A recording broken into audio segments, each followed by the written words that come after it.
Right, guys, welcome back. This is the Above Average FPL podcast with me, CY, and Baker, FPL 343. How you doing this evening, mate? Yeah. Yeah, I Yeah. mean, it's quite an underwhelming week, isn't it? Like this is us for the pod and 2 weeks before another game. We need to dress this up a bit and make it exciting for the people that bother to listen in, but it's We've got a lot more people here than last time we were probably this miserable after a game of football, I think. yeah, So we yeah. don't tend to wallow for too long, but just expect that No. it's not going to be as bouncy as normal. I think just in general, the game week though is that way. Like we were just looking before we came on at the scores, and no team got to 2 xg in a game week. That's just unheard of. Yeah. So it feels to me like everybody, players, teams, us, a lot of us kind of need this break. So It felt like everyone, all the players captained Dennis as well. So they all yeah, captained Dennis on Friday night. They saw he got sent off and just yeah, went, fuck it, I can't be asked anymore. that's it now. What's the point? And so yeah, it just feels a little that way. And I think quite hopeful over the break is that might change how we feel about it. I don't know we'll necessarily feel like we do now. So like I think we all look at our teams and think, well, I didn't get many points. And those with wild cards are thinking, is now the time? And do we go with it? And I'm not sure. It's the first time ever with a wild card where I don't think chasing value on wild card is the right way forward now. So I think it's straight away one where it's like, I'll make that decision probably a day before the deadline, if not closer to that. Yeah, So I think that's right. I think very much fixture dependent about what's going to come, what information is going to be released for us. I yeah, say us like I'm sitting on a wild card, which I don't have. So so yeah, I'm just going to be sitting here watching people panic about wild cards, throwing out drafts, and I'm sitting here like, well, I can make 3 transfers for a -8. That'd be wonderful. yeah. But Skipped you ahead a bit already this week, mate. So well, it has. I took a little bit of a chance and tried to, you know, try to get on early into a guy's good set of fixtures. It's probably the first big fixture play I've made since game week 9 actually, and that was only really for one game week was the Havertz move. But this one, you spoke about it last week, and we were talking about you sent a tweet out last week about KDB's baseline, and I watched the game from last week, saw how good he was, and then just thought it was worth a punt. Pranil on the wire, he talked him up as well. Surprised he went Foden, but because he thought about doing Bruno to KDB himself. But I listened to a lot of content this week. It just made me feel more and more confident about it. That said, I still was a bit unsure about it on Friday. Just still wondering what to do. And I brought in Dennis as kind of like a shield. And then thought, I've brought in my shield. I can go with a sword now, so I can punt. And I went away from Bruno and went for KDB. And in a week where I'm sitting on a ridiculously high game week score of 37 points net, it feels like a big win getting 8 or 16 from KDB out of that. So, I mean, plenty of people are sitting there with -2, so for their captain. yeah, plenty are, and I think that is that. I think Pranil. I mean, I probably didn't help him there. I did at some point send him it's Phil Foden type message, so I might take some blame that piece. Yeek. Yeah, but I do think it's we've just been really looking at doubles a lot, and we're going to continue to look at the doubles a lot. And there's part that it does put into play of, do you play your wild card, or I don't know what the doubles are yet, so I don't. And maybe we should be just looking at the players and thinking, I want really good players, and then if a good fixture comes about that you think that's also a player I want, maybe we should be being a bit more that way in doubles. I've been trying to maximise the teams I've got, the players that I've got in doubles, but I look at my squad now and I've got players like Gray, who I'd never pick. I've got Dawson, who I'd never pick. I've just taken out in the last 2 weeks Calvert-Lewin and Antonio, who I had 4 doubles, and now I'm taking them out. Ronaldo, same. And so I have been really dictated over the last 3-4 game weeks by these double players. And the more you look at some of the other players that you're like, maybe if you played your wild card, then it's almost, because I think at the moment that's what I think is I'll just keep doing stuff because, hey, I can always wild card my way out of it. Whereas the good part for you now, I haven't played it, is you just focus, can't you? You just go, well, actually, if I do that, I'm in a lot of trouble if it doesn't work out. Yeah. I mean, there's plenty to talk about later on about how the team's kind of going to be structured, or the team needs to be structured. And actually, some of the things that we were saying prior to me hitting my wildcard button, and then, things there were some things that changed, and people started coming back from injury, and I started to get into the I still want 3 strikers kind of mode. And I'm just realizing feels like a complete waste of time. I'm to the point where I might just take a -4 for Brozier and just get him in as an enabler, and just stick with an Antonio, and then whoever. It doesn't really matter. I mean, when the highest scoring striker in the game has only scored 2 goals since game week 9, I mean, like, what are we doing? Like, why are we focusing so much on strikers? And the chasing Calvert-Lewin straight back from injury was, okay, fine. It's hindsight to say it was a bit stupid, but I mean, okay, it's something that we tried, or I tried to get on it. It didn't work, so I think it's a case of just move on now. Everton don't look like much at all. Just don't look. No, just terrible. I just don't look at Everton. So cool. So I'm gonna do a quick plug, and then we'll just go quickly into the teams, and then we'll start talking about fixtures and what's been going on. Sound good? Cool with me, mate. Cool. So plug. Make sure you follow us on Twitter. The podcast at Above Average FPL. Baker is at Baker FPL 343. The podcast is available in audio version on Spotify, Apple, Google, wherever you get your podcasts from, good and rubbish platforms. If you're on there, make sure you leave a review. Let us know how we're getting on. Make sure you subscribe to the podcast. That would be great. We also have YouTube. So if you're watching on YouTube, if not, it's youtube.com/Above Average FPL. Again, subscribe, like the videos. That really helps us. Really helps get our content out to more and more people.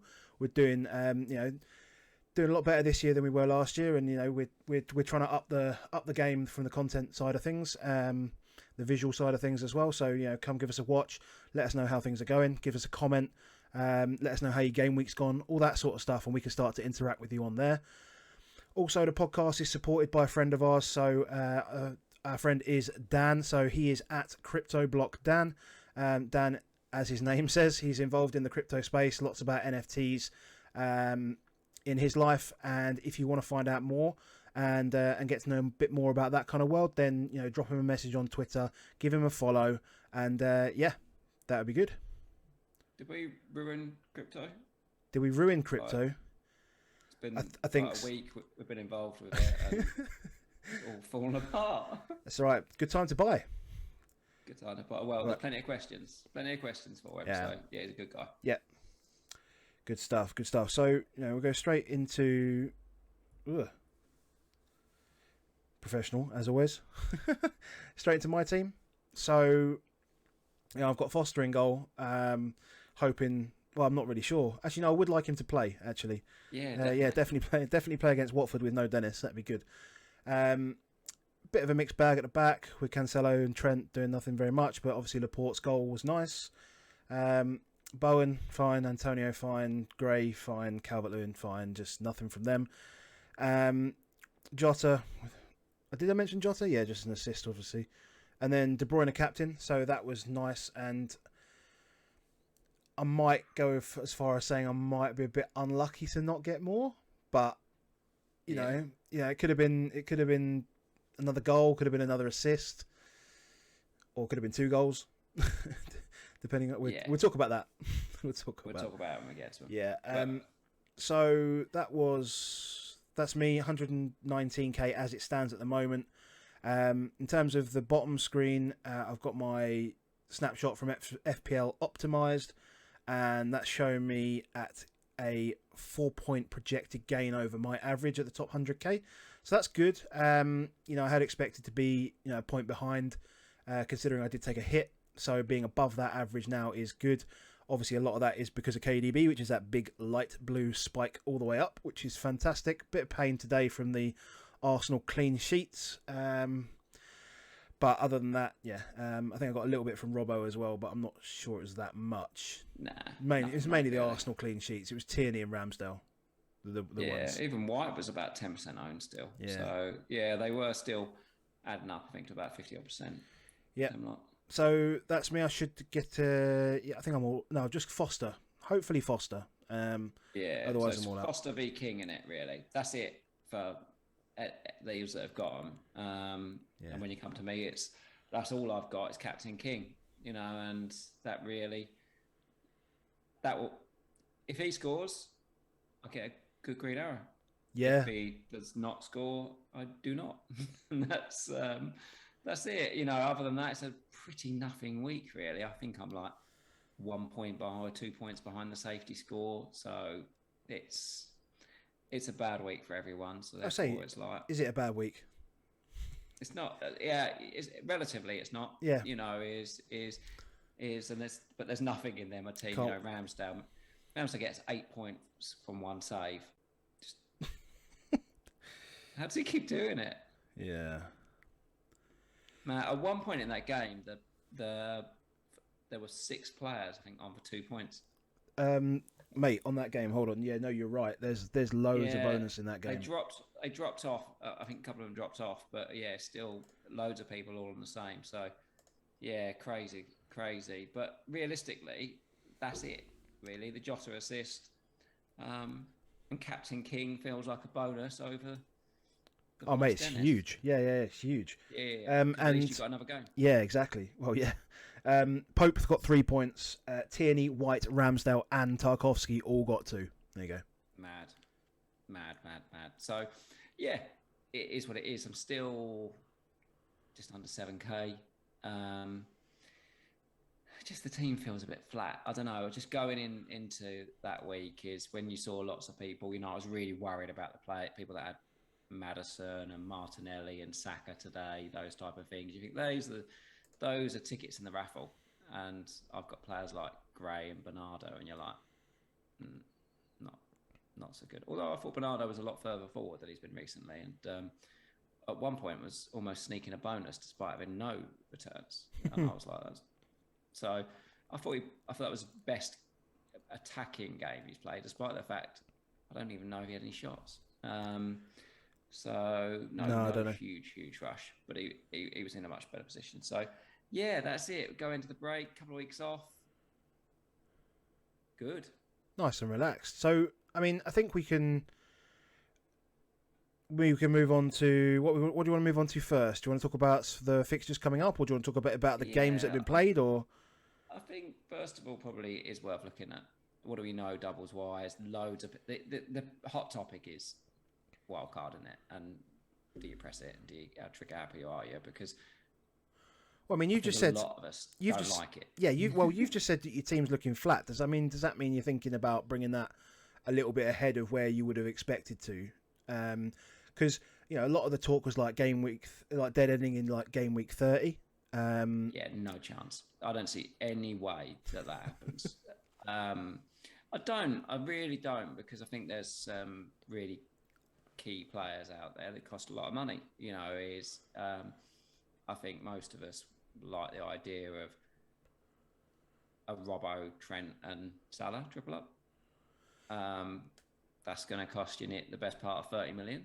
So, you know, you need to find a way to get that in, and Wildcard's the obvious one. I think most of us would like double City. I can see a lot of us having double City and double Liverpool defence. I feel that's just too big. I feel it's just too big with the premium options that I feel that you're going to get more of in the next 10 weeks or so. I think if you put aside today's game for Tottenham, I think Kane may come into the equation. I think, you know, you've got potentially a leaked United double that Rangnick's come out with, so that puts Bruno or Ronaldo into the frame. Bruno, well, yeah, but again, what did Bruno do this week, really? Like with Ronaldo on the pitch.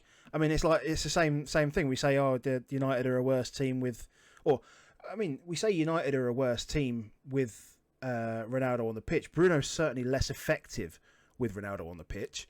I think that's clear. So whether they're a worse team, better team, I don't think it really matters. I mean, we're talking about FPL points, right? So if you want FPL points, I mean, quite evidently proven when you get 23 points in a double game week, and most of those points come off the back of a game where Ronaldo doesn't play. So, and then you've got obviously KDB. KDB. I mean, even he obviously missed a massive chance, but Sterling as well. I mean, they're all. And then, come February, I mean, Son's going to come back as well. So, yep. And have doubles. So have doubles. It's interesting. Yeah, there's a lot in there that you're going to have to either take hits every week. And you've seen in weeks like this, if anyone took, a hit this week, you better not on Captain Dennis too, because that is big pain. And it's tough, and I think this is a good opportunity to play Wildcard a little bit earlier, albeit you've all got to just caveat all the stuff you've got, like how many free hits you got left and where do you think they're going to be, and it's trying to get to navigate, So you've still got everything left, haven't you? I've got everything left. Yeah, I've got everything left. So should we have a look at the fixtures? We can do, yep. I will bring them up. That one. We'll just disappear for a few minutes because there's so much data on this screen. I couldn't actually fit us on there as well. That is a lot of data on one screen. But what, for the audio listeners as well, we'll probably talk through is we've now got international break, then we've got FA Cup fourth round, and then we've got a midweek round. So the bit that puts me off immediately wildcarding is that we're going to go into a midweek round, and then we're going to go into another round. So there's a very short turnaround of game weeks. We then look at straight after that game week, so that's game week 25, we've got the issue that Liverpool are away to Inter and City are away to Sporting, is it? Yeah, Sporting. And so they're knockout legs, first of them away as well. And you're like, travel. It's not ideal to be having those players when they're about to go straight into Europe. What's worse is that they're bookended by Norwich fixtures. So City lead out of City have Norwich and then lead into their European game, and then off the back of that European game, it's Norwich for Liverpool. Yeah, which is a pain. That's a real worry, and I feel like I'm more tempted to say if I could hold my wild card through then and listen and just wait and try and hope that we get some kind of leaked news, what you might be able to do is look at those rotation situations there. So you could have it easily the case that you're looking at bringing in, say, Mo for Jota, and Jota might get Norwich at home. And you're like, that's painful. You look at City and you go, right, I like De Bruyne at the moment, but yeah, then Gundogan comes in. Yeah, because it's Norwich away 4 days or whatever it is after Brentford at home, but before they go away to Portugal, and you're like, Cancelo's had no rests at all. It's got to be that game. It's got to be that game that they rotate. If you look at that, then they've got to come. Then they've got Tottenham. The following Saturday, which is going to be I'd like to think a more difficult game. We do kind of have their number historically as well, so it's going to be one of those where Pep's going to want to win that game. He's going to need, and we know that they need to. Well, to be fair, we know that both teams still need to keep winning because it's only 6 points if Liverpool win their games in hand. So, and who Liverpool got games in hand on? Leeds and where's the other one? I can't remember what the games are, but they're at the top there on the screen. I'm trying to work out which one it is. Is it Arsenal? Arsenal. There you go, yeah. And they've still got to play each other. in 32 or something like that. So you're like, yes, they will need to keep winning, and they're going to pick their games to try and rotate through their system. That's a concern. Is you were concerned even as a De Bruyne owner that he might not play, and you might have ended up with Dennis as captain this week, because every week you feel like Rodri. Bernardo's now played, I don't even know what the stat was now, but was it 23 games or something in a row? It was like ridiculous. Loads of minutes. So let's say Bernardo's playing, then almost it's Gundo versus KDB for those games. Saying that, KDB, since he's been back, has now started, I think, every game since Gameweek 16, since the Leeds one. He's played them all. I think came off with one at 70 minutes, came off with one about 85, but all the others he's played 90 minutes. Yeah. So he's playing every game. So that doesn't mean he won't, but you almost feel like we might get a leak before one of those ones that tells you it, and so you can punt still. So I just feel like I'd want to keep back for the next sort of 24, 25, 26 if I can on Wildcard, because I'm like, there could be some really good opportunities where I could bring one of those. Because if you know who's playing in those games, you're probably going to captain them unless the doubles are good, and they might be good. That's the problem. Damn it, these doubles, is because, well, if Liverpool double in 26, which they might do, regardless of the fact that Norwich is after Inter, the whole world's going to triple captain Salah, aren't they? Absolutely everybody. It's gonna be interesting to know what to do here. So I just feel like there's so much out there. I don't feel like I'm being particularly helpful here, but I think you're basically exactly. As I think you're basically saying that it is very much fixture dependent, as we've said already. It's all very much fixture dependent. I think it also depends on your chip status yourself as well. I mean, I don't know whether you mentioned this about potentially free hitting in 25 as a potential option as well. I mean, obviously, these are the sort of things. I know that obviously Game Week 30 is going to be short of fixtures, so I need to consider that. Can I muddle through that? Again, that depends on what happens in the FA Cup, right? Because if the FA Cup throws up some upsets in round 4, and we get some all Premier League ties, a lot of all Premier League ties in round 5, we can almost bank on which fixtures we're going to see and which fixtures we're not in Game Week 30 by kind of around the Game Week 27 mark. So then, well, no, in fact, we'll already know by Game Week 20. Well, in like a week or so, we'll know what round 5 looks like. So, I could still plan to work around 30 without having to need to free hit, for example. Or there might be enough fixtures that, free hit might be the right way to go. Because if there aren't any fixtures, I might just muddle through anyway.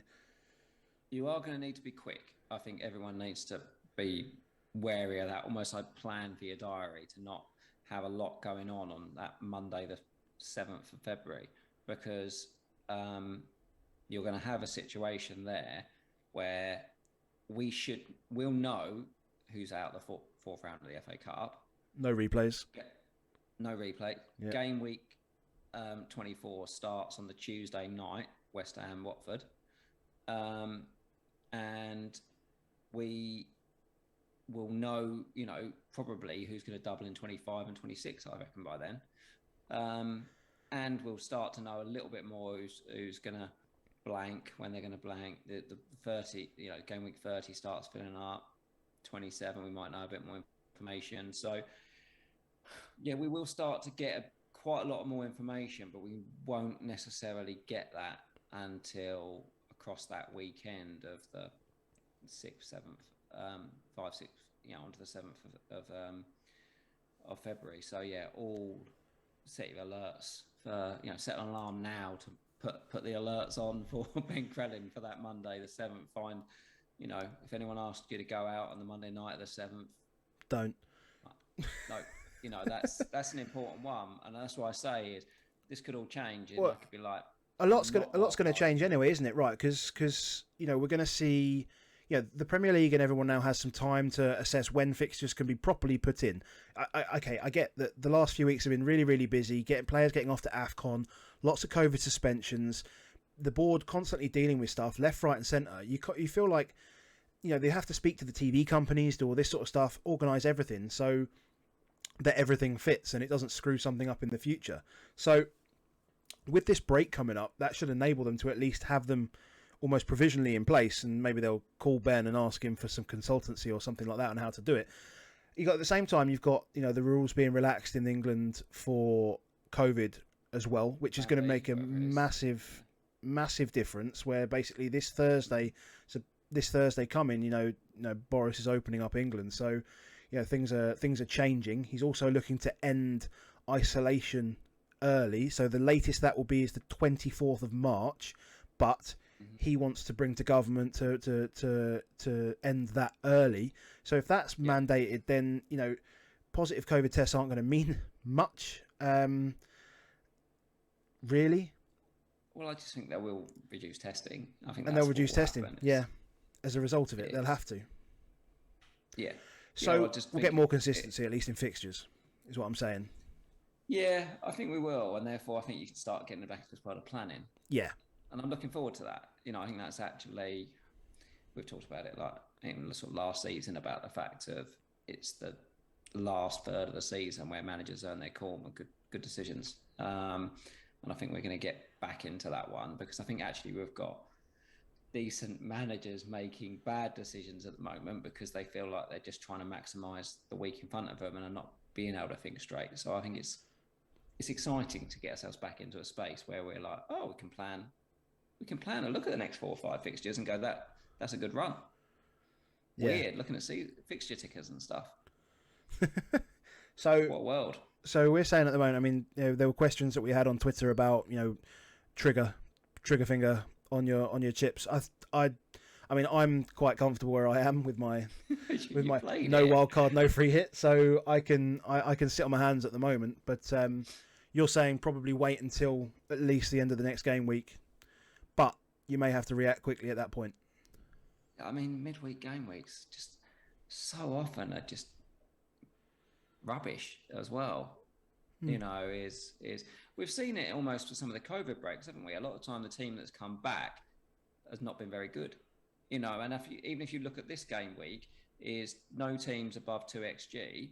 I'm like, no one's playing that well, and who's to say in 2 weeks' time who's going to play well? Whereas I feel like you get this break, you get a bit of a recharge, and if you could get through 24, 25, you can go, ooh, I can see teams now that are on this, and these are the teams I want to start really focusing on. At the moment, we're just thinking, I'm either going to go on the doubles, or I'm going to fill up Liverpool and City. Yeah, true. Yeah, true. That's very true. And that might be. But that's the way it's going. That's the way it's played at the moment. Is to play it sort of 1 week in front of you. But yeah, cool. So what do we want to look at in terms of? Do you want to look at like team structure? Do you want to look at like players that we're looking at? I think that also adds to the wildcard piece is that you've wildcarded and I've not, and is that meaning that you're sort of a bit ahead of the curve of where we should be putting our funds? Okay, let's talk about funds then. I mean, yes and no, because I can probably, if you'd have looked at this last week, mine would have been pretty similar to yours. I would suspect. In truth, so mine is swayed because I am benching a £10 million midfielder each week in Sun for the last 2 game weeks. Yeah. So that takes obviously a fair chunk out of how much I'm spending at the moment. I almost look at that and think to myself, on reflection, what on earth was I doing just leaving that there? Because I've been not playing the same game, really, is it? I've actually got really good squad value, and I'm not using it. Yeah, as you are using yours. So just to frame it for those listening, I mean, so what we're looking at is is from livefpl.net.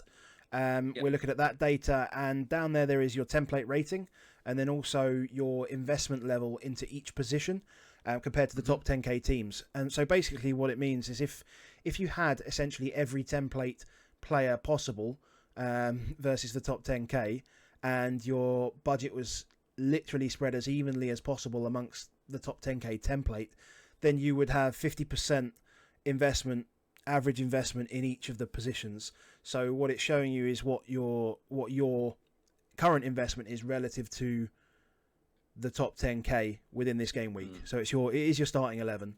If you look at mine though, so I'm 81% template, very template. I think that's pretty template. I'd actually say is. I think when it starts getting the high 80s, you are very template. But there's a few in there for that one. But I'm spending a lot of money in goal. I've got Ramsdale and De Gea, so I'm going to be spending a lot more in goal than most teams.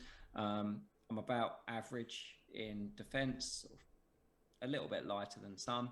I'm very light in midfield. So my team is going to be in the 50%, which is sort of in the middle. I'm 24%. And that's because I'm benching Son at the moment and playing players like Gray and Bernardo. And it's like, how much can you really expect? And I think a lot of people in the top 10k would have also still be having Bruno as well, which would be a big impact on that. Yeah. From last week. And I've got no heavy hitter at all with midfield. You know, effectively, I'm reliant on Jota to be the heavy hitter, and he's not been the heavy hitter. Yeah. And then I'm very reliant then on my forward, which is Ronaldo. That's why I'm 74%. So I'm spending more, despite having 2 Watford strikers.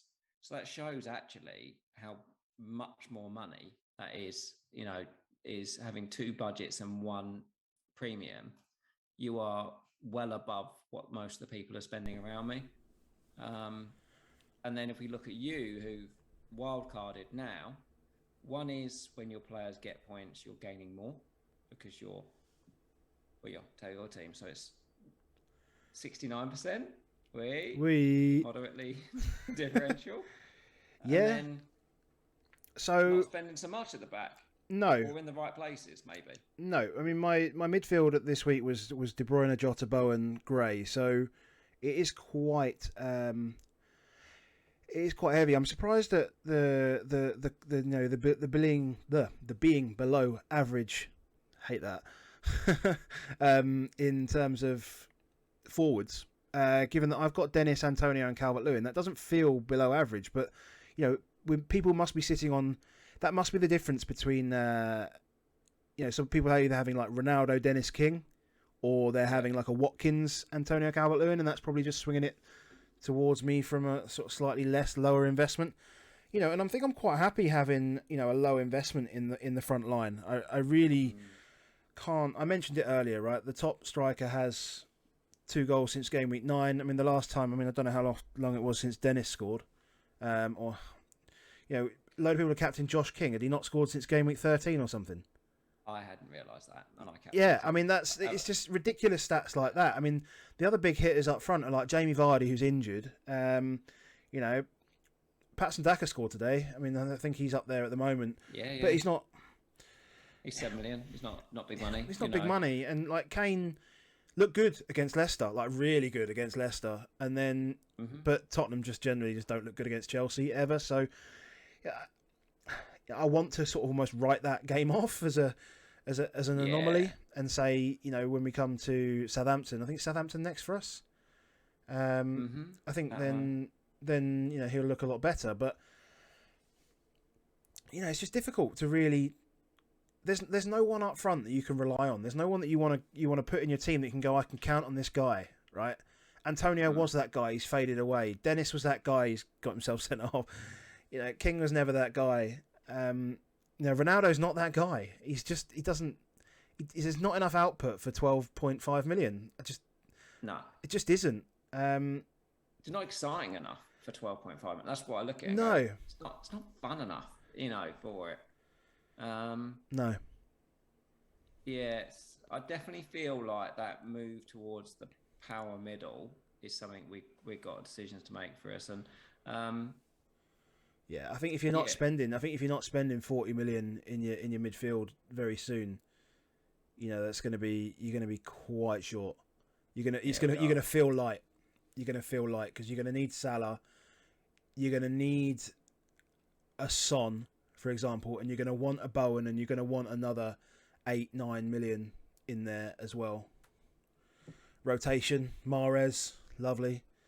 There's good fun players like that around there that can really punch quite hard in rotation games as well. Yeah, so there could be some. And that's what I do think about keeping it back, like taking a chance on someone like a Mahrez if you think he's going to get the game before that European one. Is like, it's worth go back to old Luke, who predicts City every week. He got his spot on this week, and I'm like, he's definitely something to be really interested in with some of these games coming up, because if he can get the Mahrez game right, that could be a monster. Yeah. So yeah, I definitely feel like there's a swing back to midfield.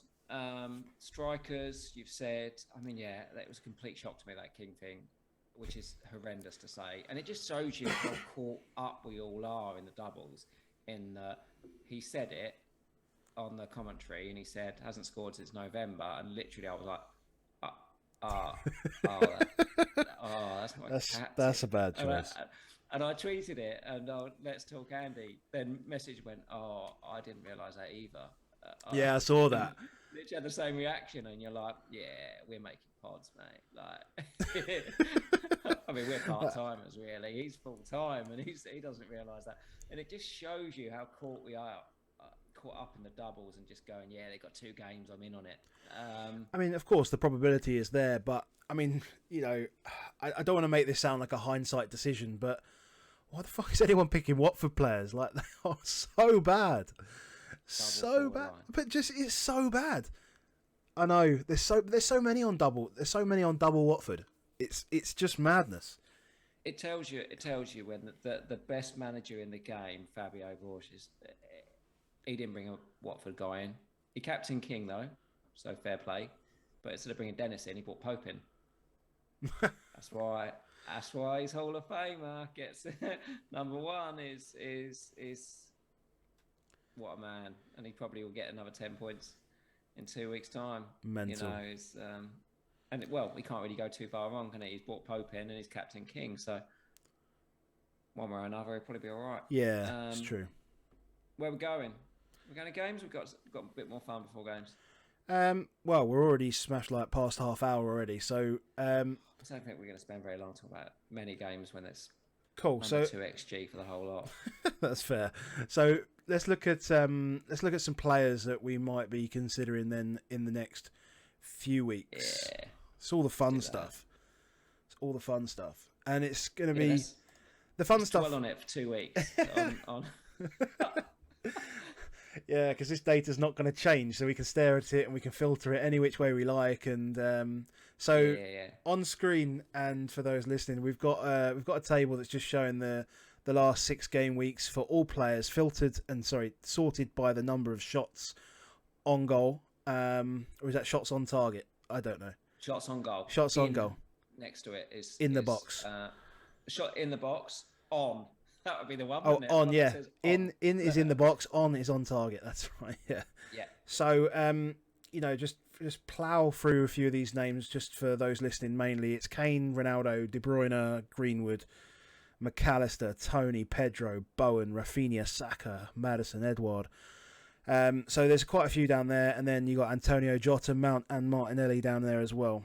So it's some big names in there, but we should point out we've chosen the last 6 game weeks, and I looked at this and cut it on like last 6 games, but the problem is if you put last 6 games in it, then it takes Salah's last 6 games, it takes Son's last 6 games, it takes like Burnley, Chris Wood's last 6 games and things like that. And it starts not becoming so recent and worth it. And I was like, well, what's people doing at the moment, and what do we see?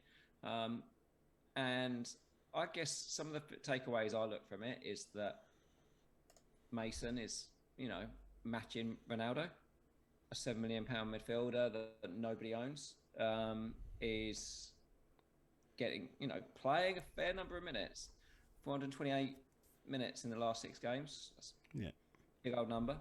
Only 2 minutes less than Ronaldo in that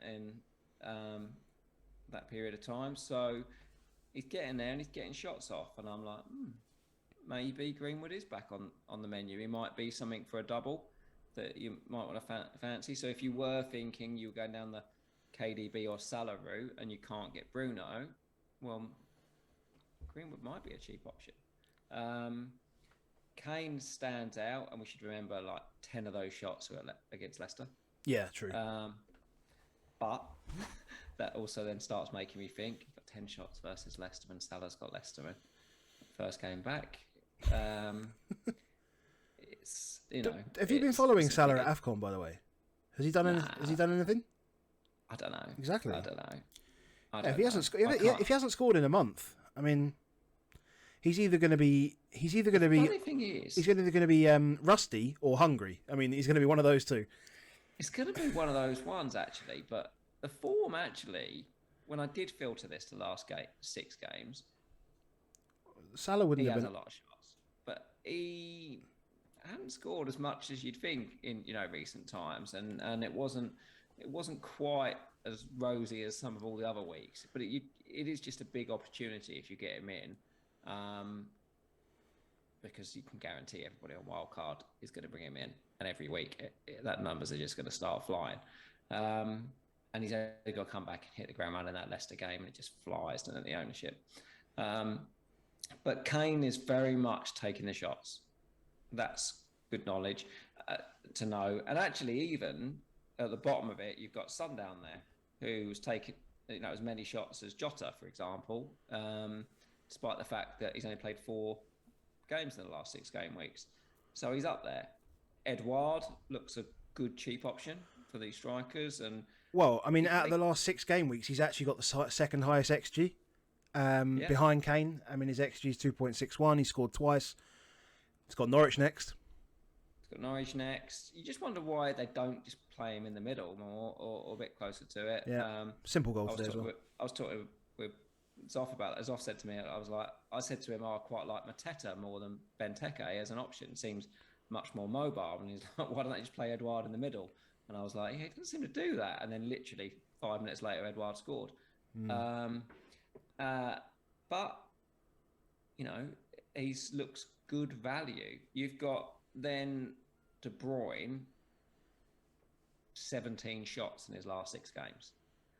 And you've only got to watch that game we saw from him, and the quality it's just there to see, isn't it? And I think, just without talking a huge amount about their game, is that as soon as it wasn't going their way, he just took the game by the scruff of the neck, and he was like, I'm doing this. And I don't know. The only thing that worries me about the Brentford and Norwich game is I kind of expect the game to go their way, and I'm like, does that make him not quite as good as he would have been? But he's clearly bagging on sight the second he gets a chance on it at the moment. That's only 7 of his 17 shots were in the box. He's quite happy to take them, but when he gets the ball 25 yards out, like he had 2, didn't he? And you sent me messages like OMG type things, and more expletive type messages. Yeah. Because you just think when he's got the space, he's gonna score. Yeah. So I don't worry about the fact that he's not taking shots in the box. He's never going to do the XG stuff that some of the other players are going to do and show up on those numbers. No. If he's taking 3 shots a game, there'd be 3 good shots. Yeah. You'd enjoy them, you know, and his baseline is flying, Yeah. Because he 19, whatever it was this week. Yeah, monster. So yes, there's some good ones on there. I thought Saka again today looked like if anyone was going to cause problems for Arsenal, it's him. I was wondering why you were watching the Arsenal game, to be fair, and I wonder whether you were doing a bit of scouting just for. I was just keeping an eye on them because they've not got that many games, but also I was just hoping they'd lose. And I was like. I was seeing, we might have more Burnley doubles as well, and I was quite interested to see whether Nick Pope was sort of back, Pope-ish. He was sharp, definitely sharp. So I didn't hate him, but I was also been thinking about players like Matt Lowton and Charlie Taylor, and neither of them played. So yeah, that was bizarre. It felt odd that Maddison's in there, and I just think he's going to continue to have chances because when we go, I I think we've got one on defences coming up after this. We do, yeah, mate. Defences. Do you want to look at it now, or do you want... Yeah, bring it up now, because when we go into that and go, well, we know the players that are shooting, and then look at the teams that are giving up the big chances, and Leicester just stand out. And they stand out for two reasons. One is they've only played 4 games. So to be top of the big chances in the last 6 game weeks when you've only played 4 games... Yeah, weren't 8 of those against us, though? I don't even... Did we... 8 big chances? Did we do that many? Pretty sure it was close. It was close to that. I mean, we can do a quick on the fly. I'll let you talk. I'll have a check. Like 2 to 3 big chances a game is bad. 21 big chances in their last 4 games. 79 shots they've conceded in the last 4 games. 20 shots a game. So we've got Liverpool going up against them, and they concede 5 big chances a game in the last 4. That says to me 2 things. One is it says Leicester's a good team to play against. But 2, it does say when you've got those cheaper attackers like Maddison, Daka maybe if he gets a run, they could be really good options in a way, because they have got doubles, they've got very rare range. They will have to go toe for toe with a lot of these teams. They'll try it on. It makes me like Maddison a lot more than we talked about Tielemans on our bonus episode, and I'm like, I think they're going to get steamrolled until Tielemans will just be stuck sitting in front of the defenders. But Maddison just feels like he's always going to be involved. And then you've got Brentford, who are partially up there because of the number of games they've played. So they've conceded 15 big chances in 7 games. You know, Southampton, if you look below them, 14 in 5 is actually quite a bit worse than that. Norwich 12 in 5, Newcastle 12 in 4. So Newcastle like 3 a game. They're kind of still a bit worse. But Leicester, Brentford, Norwich, Newcastle, definitely all teams you could take on. Southampton, thinking of Kane and Son in the next game. Yeah. Feels quite fun, this next game. There's opportunity. Feels really pivotal. You could have, I look at those ones and look at some of the teams in there, and you think, like, even just look at those top 3. You've got Salah, De Bruyne, Kane, Son. Those are probably the standout options. Because of Leicester's attacking threat, I don't think I would go near Trent, maybe, or Robbo in that one. I just feel like watching the way that Palace created so many chances against Liverpool today. I feel like Leicester will definitely score against Liverpool. So therefore, I quite like that as a Salah captaincy option. That's going to be a big one. That's definitely got to be one that we keep our eye. You at the moment with De Bruyne in your team, are you thinking immediately that De Bruyne could be your captain come 24? Yeah, I can see that. It's going to be interesting when with Salah coming back. Will he be ready? I mean, again, I guess this depends again on how Egypt do against the Ivory Coast, and if they get to the final, I don't think he'll play. Because I think Klopp will want him rested a little bit for Champions League. I think Inter feels like a tough game compared to some of the games that they've got, and if they struggled against Leicester last time, but I think that he could still be the one. He might just take a squad that's currently doing well, still doing well. Yeah. Beating Arsenal. Comfortable today. Well, not comfortable today, but the result was comfortable today. Comfortable in previous weeks as well. I think he could get that rest. Get that rest. Can't see him playing 90-90, can you? No. So, KDB feels like a good option. I mean, there's all sorts of good options because you've got Antonio and Bowen as well. That really Watford just like rubbish. Like, but you've got to be thinking there's a new manager bounce maybe there. Like you can't imagine that Ranieri's in that job by the time we next talk on this pod. But again, I mean, like the thing about Watford is that what's anyone going to do? Is it like they're bad? Exactly. This is the thing. Like Watford, they're bad. Norwich are bad. Like Everton are bad. They're bad. Yeah. They're bad teams. Difference with teams like Villa and Newcastle to a certain extent are still pretty bad.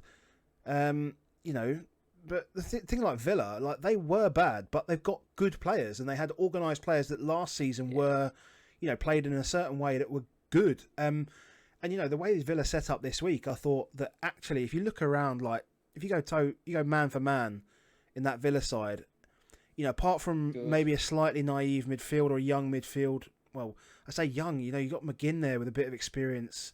Louise is a bit of a beast, and then Ramsey's just confident. Yeah. So it's not like it's a bad midfield for Villa. And then you go, right, well, I've got this back. I've got 3 of my old back 4 plus Martinez from last year as well. And I've added Luca Digne to it. And then I've got Watkins, who's a talent. Let's call him a talent. They're a good team now. and you flank him with Buendia and Coutinho. I mean, it's a good squad. It's a good first 11.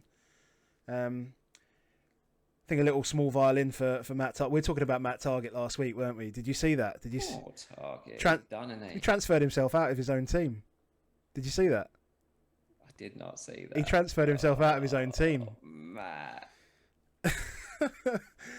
Oh, it was. He's got a bit of a look about him, the sort of guy that would transfer himself out of his own team.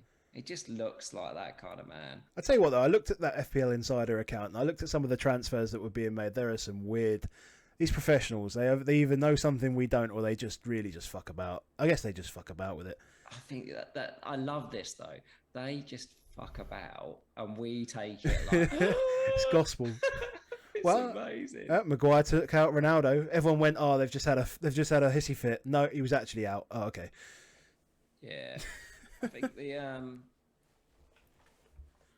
mean the other end of the table, Wolves, as we've seen, Wolves are just making such dull games. Have we got any more of these, or should we have a quick chat on games? Because we've been already talking probably way too long to about do a full games round. Yeah, well, I can either bring the fixtures up like this. I think we all know the results, right? So we don't really need this, do we? We can just go, just get the money shot. Just get both of us like this. It's fine. Let's get the money shot, mate. Everyone see us. So this is. I mean, Watford Norwich was the starting point, wasn't it, for the week? And I enjoyed it. I bet you did. Not gonna lie. I bet you did. Selfishly. Sergeant, let's get him in. Oh no! God no! No! I'm not doing that. I like even the brilliant finish type things, because don't get me wrong, it's a great finish, but what it is a really terrible cross, and then a man sticks his leg out and it hits it and it goes in, and if it didn't go in, it'd be like, oh, it was just a bad cross. And the fact it did, you'd be like, oh, it's brilliant. It's just happenstance of what happened in it. But as a game, meh. Yeah, I mean, you still don't want to go anywhere near Norwich at all, do you? Unless you just want to literally fill, because if you want to fill your team with the cheapest striker that plays, it's Adam Eder, basically. Yeah. So, I mean, yeah. And I'm not sure. Considering loads of people are sitting, I mean, I'm talking team structure, right? I've been talking about team structure, and if people are so happy to stick with Brownhill on the bench, like, why would you not stick Adam Eder on the bench? Like, it's not a benching headache. Players, they're fighting for relegation. They need goals. I think we're still Brozier for like an extra 0.3 million. Okay. It is. Okay. And it's just too easy. Yep. Everton, Villa. I think the thing I took from Villa was they're just so much more tidy in how they play. I didn't think watching either team that I was going to be seeing 3-2s, 3-0s, anything like that anytime soon of either of them. I felt like, I feel like Steven Gerrard's a very, very coach, and they'll have a lot of 2-1 wins maybe, and a lot of 1-0s, and they'll do okay. But do I see them 3-0, 4-0s, and the like? I'm not sure I do. But what does that mean for their defenders? Because I put a tweet out earlier on, because I was watching the highlights back on some dodgy website, and and I noticed that Buendia had a shot from like outside the box, and it was from about 35 yards. But if you looked at the way that the Villa players occupied the space in the middle and occupied the players in the middle, and how wide both Digne and how wide Digne and Cash were, and they were just literally almost on the edge of the box as options as well, and wide open as well. I mean, like Everton have been pulled right in the centre. That's the thing that thinks, you talked earlier about like Liverpool and City, like a double. I mean, unless you're going to go 5 at the back,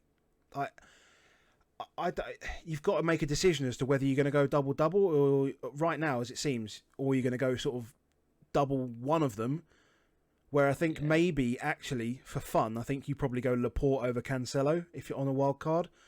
In my mind, it sounds a bit rogue, but Laporte over Cancelo, double Liverpool, and then Digne if you want to go that route. It just feels more. It feels more fun because I don't hate that. We discussed it last week and even in the week before about Cancelo and the defenders' BPS for City, and unless they get an attack in return, like a proper attack in return, they're seldom going to be in a bonus. And if KDB is going to be doing what he's doing now. Yeah, he's going to be either scoring, assisting, setting up. He's not going to be setting up Cancelo, is he? He's not. He's going to be setting up Sterling. Exactly. He's going to be setting up Foden. He's going to be scoring, or he's going to be setting up Laporte or Diaz. Like for me, Cancelo feels like if you want to take a punt away from him, I think you can.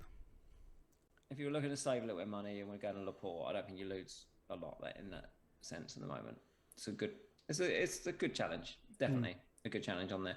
And like you say, I'm just saying it because he might be my route to Robertson, so maybe Digne and Mings considerably outscored the others on baseline.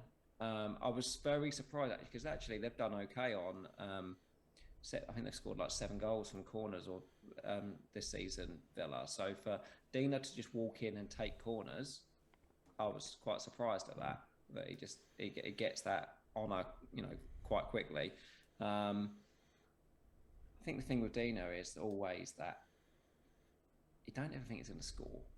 Like you do feel like his one way to goal is those crosses, and it's like I'm not sure on it. But a 5.0 is cheaper than we've ever had him at Everton for recent, and I've gone on him many times at 6 million. So he's just. If you're on Wildcard, you definitely have him in, wouldn't you? Wouldn't even consider it. I think Yeah. The Brentford Wolves game. I mean, this is the thing. Like, it's a 2-1 game, so it looks like maybe they're okay. Brentford's XG 0.74, Wolves 0.22. Yeah. 2-1 win. Yeah, mad. Just horrible. Yeah. They're just horrible for games. And move on from them. Yeah, Leeds Newcastle then. Those players. Tony scores again though. He's still chugging away. It's a haircut, mate. It's a haircut. Sad as a haircut. That's it. It's focus. We love a haircut, mate. We love a haircut. Newcastle's get themselves a win, tight win. I don't really know what to say about that. I thought Leeds were a bit unlucky. Rafinha's just good, isn't he? You see, I mean, you can only say it you can say it as many times as you like. Rafinha's just a good player and just lovely to watch. He just needs players. He needs Bamford back. He needs his buddy back. He needs him there. This break might be good for him. It might be, yeah. We'll see. I mean, I'm still... Their fixtures are bad. Yeah, I'd still put Rafinha on ice for now, for me. Just slightly better options as well.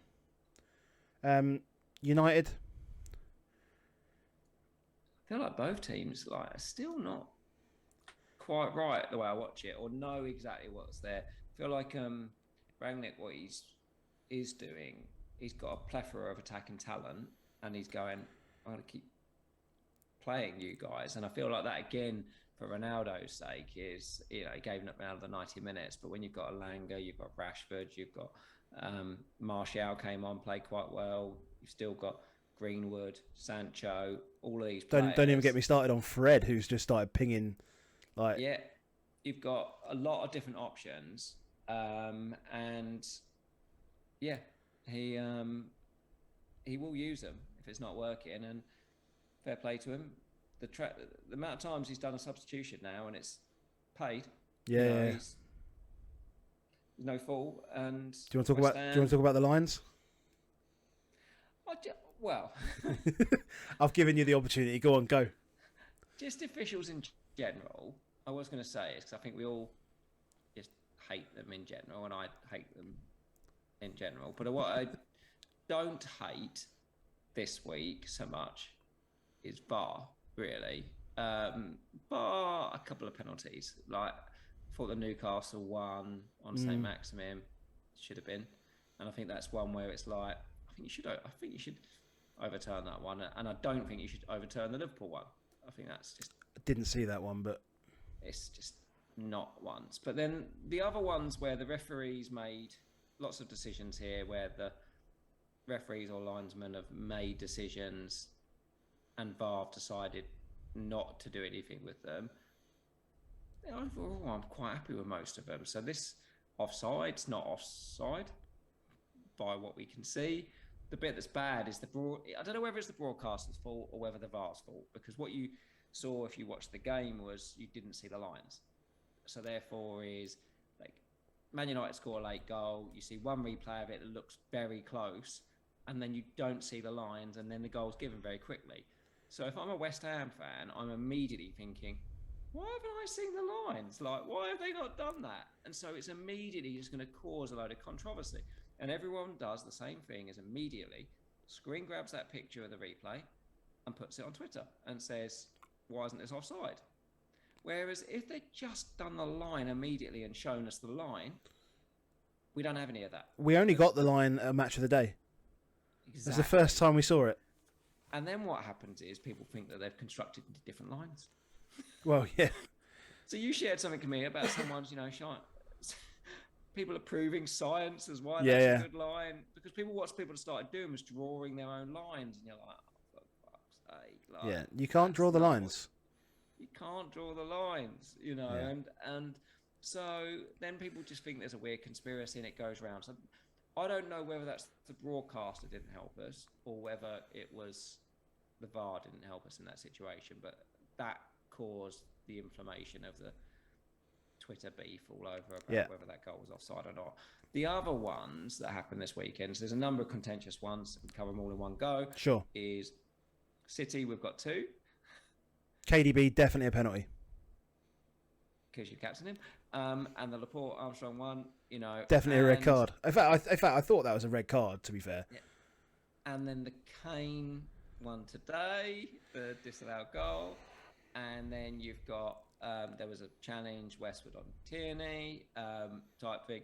All of these type of decisions, the ref made a decision, and I don't think the VAR should have overturned that decision once the refs made it, because that's what we wanted. Is the ref makes a decision, if he makes an absolute howler, you send it to the thing and go, you haven't seen this correctly, have you, Mr. Ref? Can you just look at it again and tell me that you're still happy with that decision? And the Wolves red card, for example. Yeah, exactly. He missed the challenge. Clearly, he missed something in the challenge. It missed it. So you send them and go, is this actually what you saw?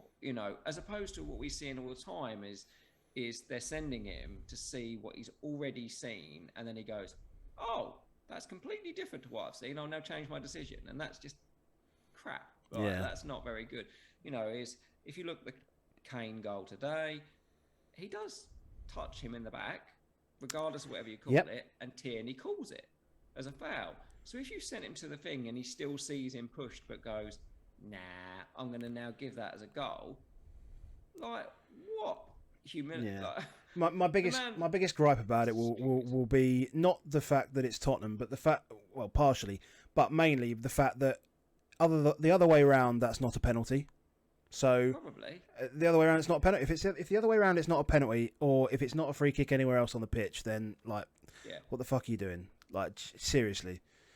Vice versa on all those decisions that have been given over the weekend.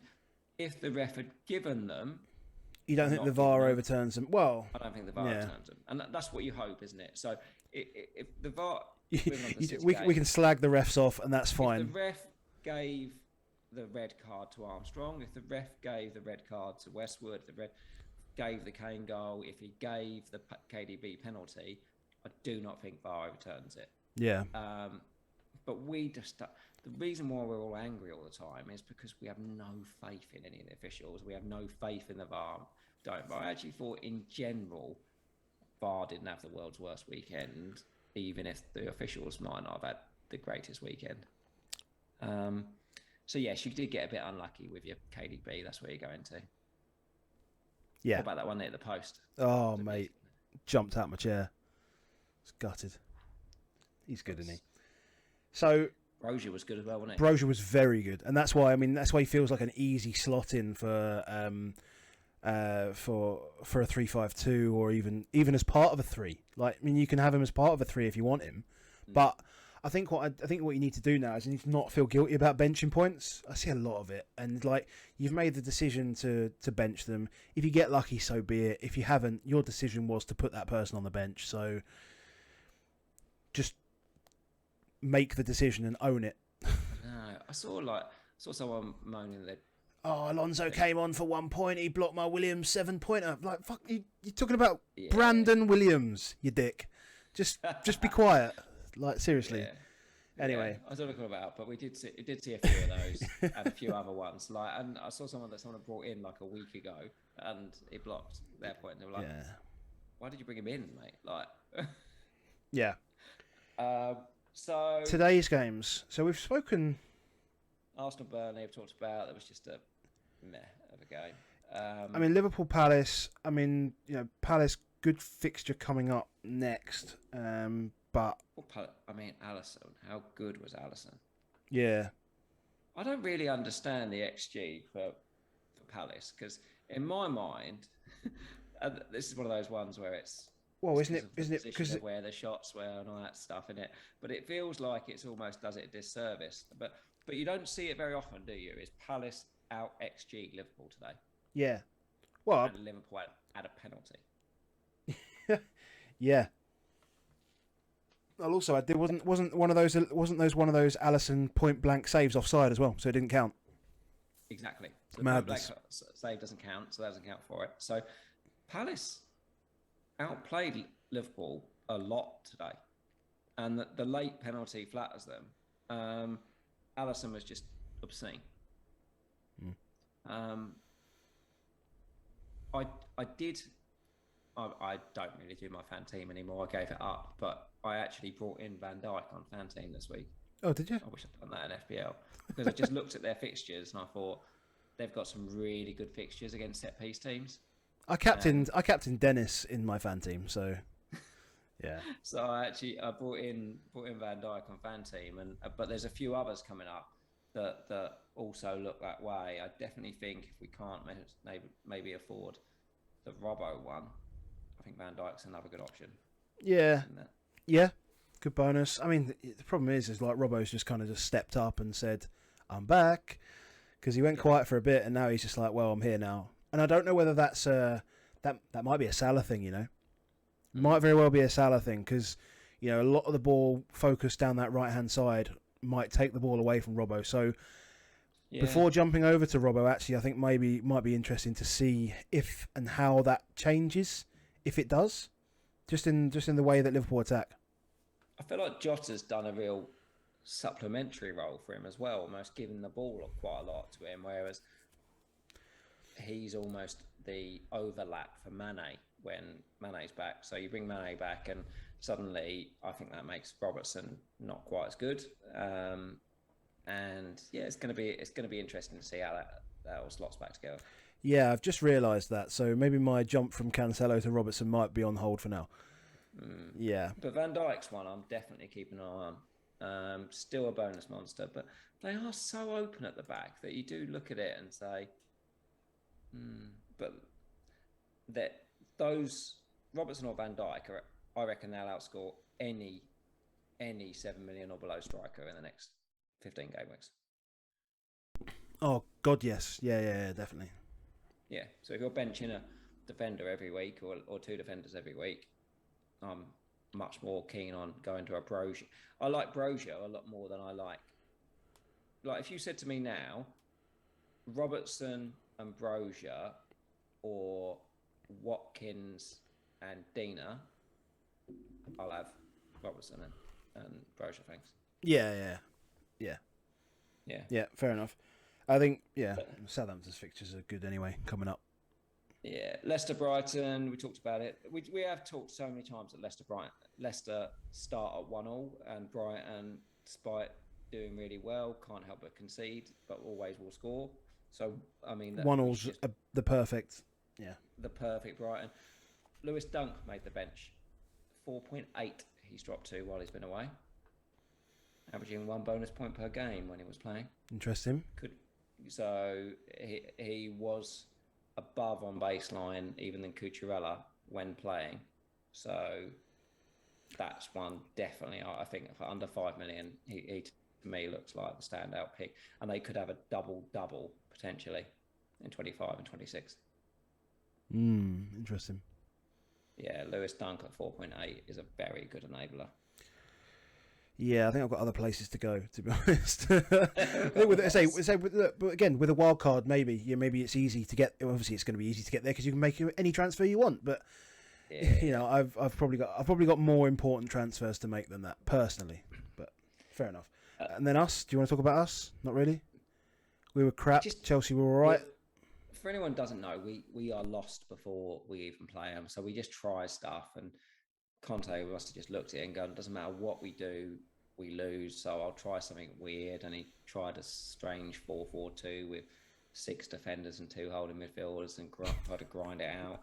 And bar the referee decision, could easily gone in 1-0 up at half time, yeah. And it worked, but as soon as they scored... And you called it from like minute 10. You were like, just stop Ziyech doing stuff. And yeah, it was so obvious that you just have to go. Just Højbjerg, just sit on Ziyech. Just do not let him shoot. Do not let him shoot. Do not let him shoot. He's on your side. Do not let him shoot. Do not let him shoot. And they just kept letting him shoot. And eventually he was going to put one top corner, and he did. So let's see. So 16:41. So that's when you sent that message. So literally 11 minutes into the game. And if you can see that just on the TV, why the hell are they not working this out on the pitch? Like not necessarily on the pitch, but in the management team or whatever. Need to sit on Ziyech, stop him shooting. They've got fuck all, is what you said. That was my exact words. Exact words. The games. And then the first proper chance they get was Ziyech. That was it. So it was so obvious. He's so trigger happy. Yeah, he loves it. Yeah. So that's us. That's us, mate. We have got a few weeks off. Hopefully gonna... We're planning some good pods coming up, yeah. So there's a few people we won't... we haven't confirmed... We've confirmed one. I think we've confirmed a watch-along, haven't we, type thing that we're going to do. We've got a watch-along. Which is going to be... 24? Next game week. 24. 24, yeah. The Wednesday of game week 24, so the 9th of February.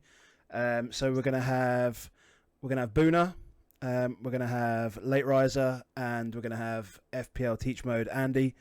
We're going to sit here. We're going to watch the 4 games between the 5 of us. We did a video, this time last year, or just a little bit later on this time last year, where it's just basically more like a macro discussion, just about how things are going, and in FPL, not just general life, obviously. But it was a bit more relaxed and less about what specifically was happening in FPL this week, next week, etc. So yeah, it's just a chance for us to have a few beers and have a chat and drink. Yeah, exactly. A few drinks, have a chat. Keep Salah up. Bond villain back in them days, wasn't it? You couldn't proper Bond villain. I can get to that. I can get to that state again. Hold on, let me see if I can get to that state again, just for everybody. See if I can do the Bond villain. Now. Oh no, I'm not doing you, mate. I'm doing me. I'm going full Bond villain myself. Hold on. Where are we? There we go. Full Bond villain. It was like this. Yeah. So you have to go back and rewatch that. I'm going to turn my light back on now. So there we go. Cool, mate. Well, yeah, we're not going to have 2 weeks off. We're still going to pod. Yeah, we're still going to pod. It's the best part of the week.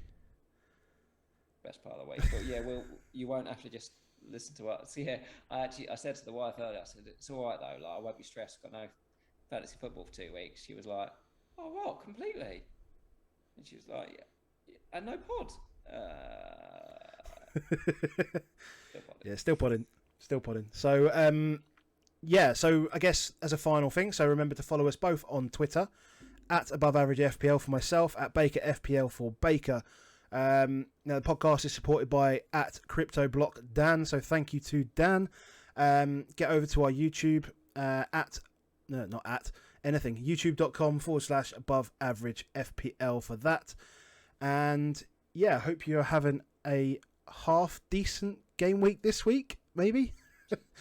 Just get through it, mate. Just get through it.